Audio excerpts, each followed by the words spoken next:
सुनिए मोदी जी, ना पानी देंगे ना खीर देंगे। अगर लुम्बिनी और कपिल वस्तु मांगोगे तो ग्रेटर नेपाल के साथ साथ तुम्हारा हिंदुस्तान भी छीन लेंगे। कि ये सरकार निकम्मी है और जितने भी सरकार के लोग इस वीडियो को देख रहे हैं, मैं साफ साफ और सीधे शब्दों में कहना चाहता हूं कि तुम्हारी सरकार निकम्मी है। आज हमारे देश का जो सबसे बड़ा मुद्दा है। Hi, this is Travel Master Binay Shawl. Welcome back to the channel. So today's episode we're gonna be discuss about our nation, India, and Indian mentality. What people think of education, sociopolitics, and many more. So guys, stay tuned with my videos till the end. If you haven't subscribed to my channel, please hit the subscribe button and don't forget to like, share and comment. Come on, let's get started. तो guys, हम लोगों के देश में, India में हर कोई लगा पड़ा है जाति के पीछे, धर्म के पीछे, हिंदू, मुस्लिम, सिख, ईसाई। जिस तरह हम रंगों को भी बांटते जा रहे हैं कि लाल हिंदू का है और हरा मुसलमान का है, तो वो भी दिन दूर नहीं कि सारी की सारी हरी सब्जियां मुसलमानों के हिस्से में आ जाएंगी और हिंदुओं के हिस्से में सिर्फ टमाटर और गाजर आएंगे। अब ये नहीं समझ में आ रहा है कि ये तरबूज किसके हिस्से में आएगा। ये अंदर से हिंदू और बाहर से मुसलमान ही रह जाएगा। जब से नरेंद्र मोदी की सरकार आई है 2014 के बाद, कुछ सही हो ही नहीं रहा। ना आपका डिमोनेटाइजेशन काम कर रहा है, ना आपका जीएसटी काम कर रहा है, ना आपका गंगा नदी साफ हो रहा है, ना आपका न्यू एजुकेशन पॉलिसी चल रहा है, ना कोई बिजनेस ढंग का चल रहा है। सिर्फ अडानी अंबानी का बिजनेस चल रहा है ढंग का, बाद बाकी कोई बिजनेस नहीं चल रहा। और सबको क्या चाहिए? जाति चाहिए, धर्म चाहिए और बहुत सारा चीज़। तो फिर इतना सारा चीज़ आप लोगों को चाहिए, तो फिर सरकार को क्यों नहीं बोल देते? क्यों आप लोगों ने वोट दिया है सरकार को? आप लोगों ने वोट दिया है मंदिर बनाने के लिए, गुरुद्वारा बनाने के लिए, चर्च बनाने के लिए और बहुत सारा मंदिर बनाने के लिए, राम मंदिर बनाने के लिए। तो फिर आपको डेवलपमेंट कहाँ से दिखेगा? डेवलपमेंट दिखेगा ही नहीं। आपने तो स्कूल, कॉलेज, यूनिवर्सिटी के लिए तो वोट नहीं दिया है सरकार को, रोड बनाने के लिए तो दिया ही नहीं है, बिजनेस बढ़ाने के लिए, नौकरी पाने के लिए तो दिया ही नहीं है सरकार को वोट। तो फिर आपको कैसे मिलेगा नौकरी? छोटा सा जिला चलाने के लिए आईएएस की तैयारी करनी पड़ती है और देश चलाने के लिए अनपढ़ों को चुन लेते हो। कहां से होगा हमारे देश का विकास? फ्री में नमक चना तेल दे सकते हो पर फ्री में शिक्षा नहीं दे सकते। अरे क्यों दोगे शिक्षा? क्योंकि शिक्षा तो सवाल पैदा करती है ना। दोस्तों, अगर मेरे बात से सहमत हो तो शेयर जरूर कीजिएगा। धन्यवाद। कैसे आपका बिजनेस आगे बढ़ेगा? कैसे आपका देश आगे बढ़ेगा? देश आगे बढ़ाने के लिए तो आपने वोट नहीं दिया है नरेंद्र मोदी को। नरेंद्र मोदी को आपने क्यों वोट दिया है? देश को आगे बढ़ाने के लिए, देश को विकसित करने के लिए, देश को 5 ट्रिलियन इकोनॉमी बनाने के लिए, देश को विश्व गुरु बनाने के लिए। अभी बहुत सारे चूल्हे चपंडे, लफंगू, गांडू सब, घोचू सब कमेंट करेगा आके। उसको पता ही नहीं है। सबको चाहिए धर्म, सबको चाहिए जाति, किसी को ना एजुकेशन चाहिए, ना बिजनेस कुछ करना है, कुछ नहीं। सिर्फ उसको मंदिर चाहिए, मस्जिद चाहिए और बहुत सारा चीज़ उसको सिर्फ पूजा पाठ में व्यस्त रखने के लिए चाहिए और कुछ नहीं। और बाद में बोलेगा कि हाँ हम लोग नहीं बढ़ रहे हैं, नहीं बढ़ पा रहे हैं। अरे घोचू, कैसे नहीं बढ़ पा रहे हो? आपने जिसको सरकार चुना, आपने जिस सरकार को चुना, चाहे स्टेट वाइज में या सेंट्रल में, तो वो आपके लिए कैसे काम करेगा? जबकि आपने जो वोट दिया है उसको देश को आगे बढ़ाने के लिए नहीं दिया है। देश को आगे बढ़ाने के लिए आपने वोट नहीं दिया है।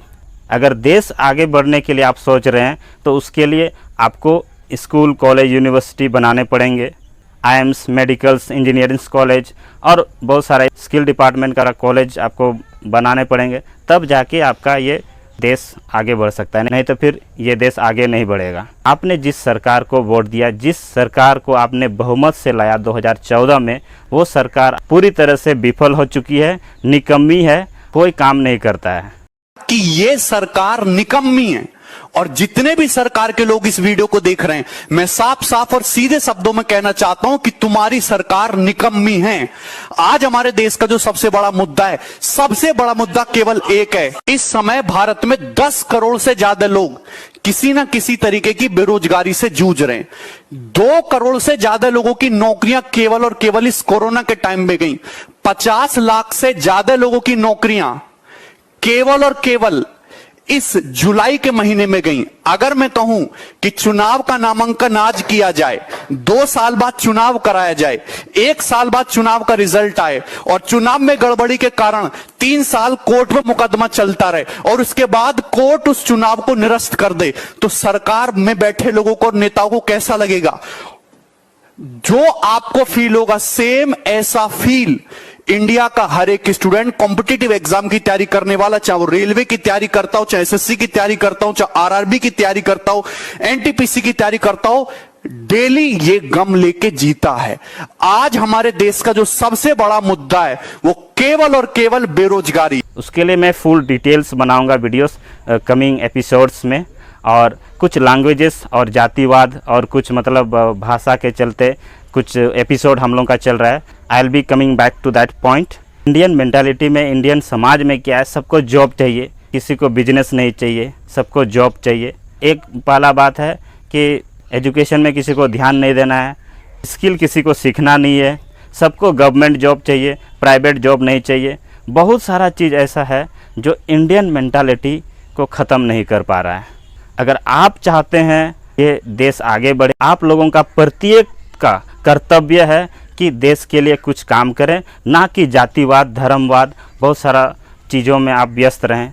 तो ये सारा चीज़ में आप ध्यान दें, अपने सरकार को बोलें स्कूल कॉलेज यूनिवर्सिटी में इन्वेस्ट करें, ना कि जातिवाद, धर्मवाद, ना कि अडानी अंबानी के लिए। एक्चुअली हम सभी मिल के एक डिजिटल स्ट्राइक करें, क्योंकि सरकार चुप्पी साधी हुई है, कुछ नहीं बोल रही है, निकम्मी सरकार है।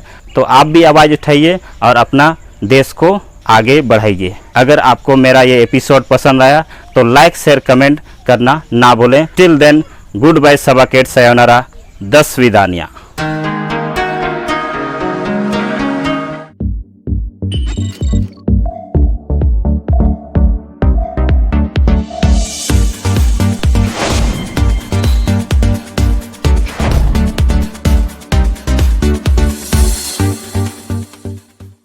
कि ये सरकार निकम्मी है। आज हमारे देश का जो सबसे बड़ा मुद्दा है, इस समय भारत में 10 करोड़ से ज्यादा लोग किसी ना किसी तरीके की बेरोजगारी से जूझ रहे हैं। 2 करोड़ से ज्यादा लोगों की नौकरियां केवल और केवल इस कोरोना के टाइम में गई। 50 लाख से ज्यादा लोगों की नौकरियां केवल और केवल इस जुलाई के महीने में गई। अगर मैं कहूं कि चुनाव का नामांकन आज किया जाए, 2 साल बाद चुनाव कराया जाए, 1 साल बाद चुनाव का रिजल्ट आए और चुनाव में गड़बड़ी के कारण 3 साल कोर्ट में मुकदमा चलता रहे और उसके बाद कोर्ट उस चुनाव को निरस्त कर दे, तो सरकार में बैठे लोगों को और नेताओं को कैसा लगेगा? जो आपको फील होगा सेम ऐसा फील इंडिया का हर एक स्टूडेंट कॉम्पिटिटिव एग्जाम की तैयारी करने वाला, चाहे वो रेलवे की तैयारी करता हो, चाहे एसएससी की तैयारी करता हो, चाहे आरआरबी की तैयारी करता हो, एनटीपीसी की तैयारी करता हो, डेली ये गम लेके जीता है। आज हमारे देश का जो सबसे बड़ा मुद्दा है वो केवल और केवल बेरोजगारी।